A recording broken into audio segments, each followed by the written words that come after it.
Hello and welcome to the comprehensive Hop Killer Brewery cleaning guide. I'm going to walk you guys through my entire cleaning process. I've been asked a few times to go over this, so here we are. We're going to cover exactly what you need, which is PBW or some sort of brewery cleaner. I use Scrub Daddies, which I found out through Brulosophy that seem to work really well. Chemical resistant gloves are a plus, and a container to hold all the bits and pieces.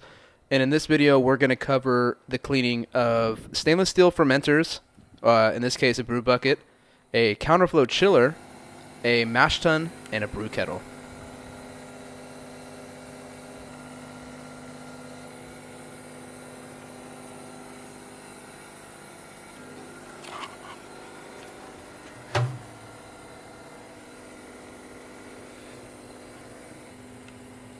As you can see, the kettle is in dire need of a cleaning. I also cleaned a few other things along the way that I didn't necessarily show, but let's get into it. First, you want to dump out any remaining sludge or trube and yeast and beer that's left over in the fermenter. And I like to give it a good cold water rinse, the best I possibly can, to break up and get most of the crap out from the krausen line and what have you. And then after we get that done with, I like to give it a cold water scrub, also with the Beer Daddy, or the Scrub Daddy. In this case, I'm cleaning 2 fermenters, and you can see the hose does a pretty good job of knocking out most of the work for you.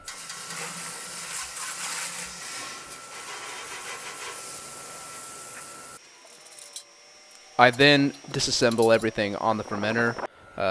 This just has a thermal well and a valve. Put those off in that container off to the side, and then we're going to start scrubbing these guys down.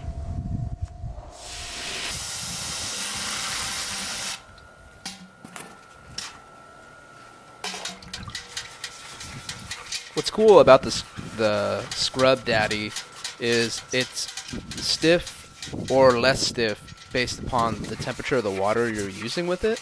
So if you want it more stiff and doing a little bit more abrasive work, it will do best with cold water, and if you want a little softer, you can use it with warm water, usually when you're using the PBW. They don't scratch stainless. They're really nice, and ever since I found out about them, I'm a huge advocate of them. All of the products I use will be listed down below.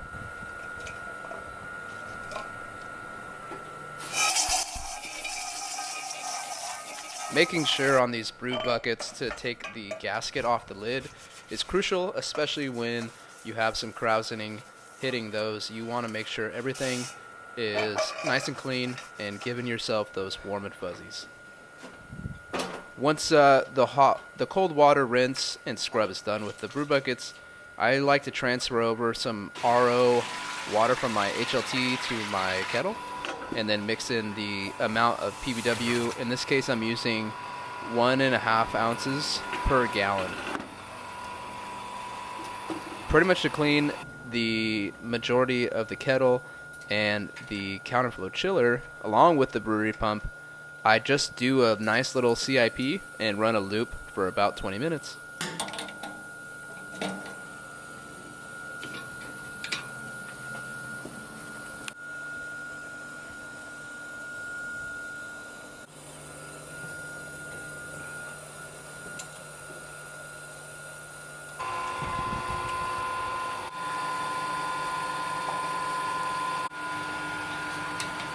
Every now and then I'll close an outlet valve after the counterflow chiller to kind of build up a little pressure and give it a nice little burst here and there. Just do it a few times during this 20 minutes. Once I'm done with the PBW mixture through my loop, I'll then transfer it over to my mash tun to then clean my mash tun or any other device you need to clean. Once that's all transferred over, you can then rinse out the entire pump and counterflow system or counterflow chiller assembly by running hot water from your HLT through the entire plumbing, and you're good to go after that. You just want to take off any valves or features just to confirm cleanliness, and in this case everything was spotless. After I'm done cleaning my counterflow chillers, you want to make sure you get all the remaining liquid out in between the piping inside. You can either blow this through with CO2 or if you have a compressed air tank, you can blow it out with oxygen, whatever you have. Rotating it like that might take a little longer, but it works just fine, and it has for me. Then I want to put everything back together and get it ready for storage. Make sure you leave all the valves open so that any moisture in there can escape over time. The PBW tends to do a bulk of the work. After this, I'm just going to give it a good scrub. Those gloves really help remove or keep you from getting any of that nasty slickness to your skin, and it really dries out your skin, especially if you use it a lot. So it's nice and handy to have those, but it's also not required.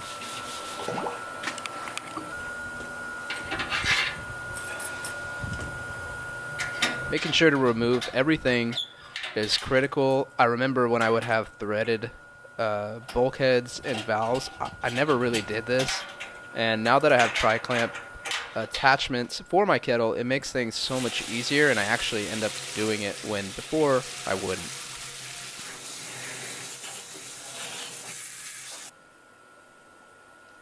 PBW recommends that you rinse with equal or hotter water than you use to clean with.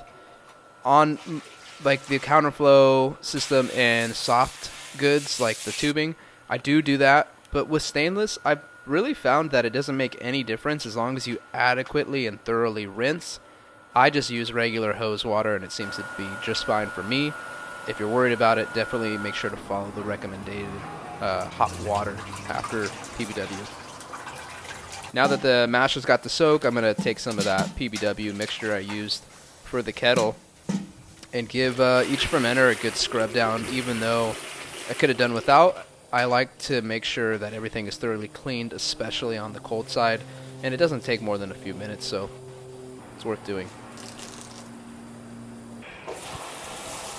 Once everything has been scrubbed in the fermenter and the mash tun, give it a good rinse, allow everything to flow through. I'm also going to take you guys through my external cleaning process here, which the only difference I'm using is Barkeeper's Friend. It's recommended to not use Barkeeper's Friend on SS Brewtech's website because that etching logo that you see me scrubbing right there, over time, supposedly because of it's an abrasive, it will remove that. Yet I've been doing it for a year or so now, and it seems to do just fine.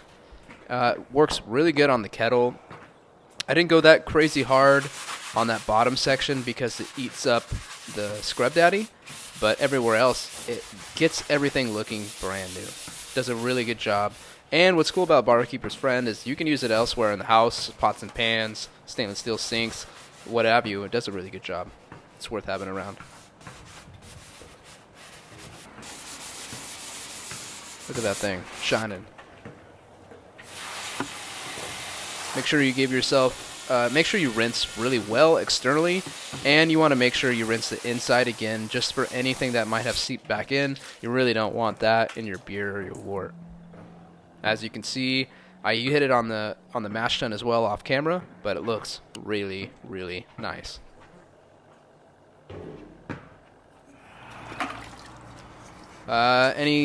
What's cool about PBW, you can reuse it a lot.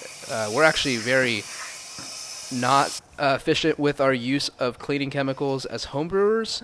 Commercial breweries tend to reuse a lot of it, and you can actually add to a reservoir worth of cleaner to kind of bump up the potency as you see it start to decline. So if you use quality water, you can really keep these for a while and just reheat the chemicals and reuse them until they basically don't work anymore, or the solution is just too tainted. Make sure you want to go over these gaskets and check for anything. It's hard to see on them, so ensuring that there's nothing on them is critical. And everybody knows you gotta keep a clean workspace. If any of you are lucky enough to brew in a dedicated area of the house, keeping it clean is critical. Those squeegees help a lot. I hope you guys enjoyed Please like, share, comment, subscribe. If you have any questions, let me know down below. And if so, catch you guys on the next video.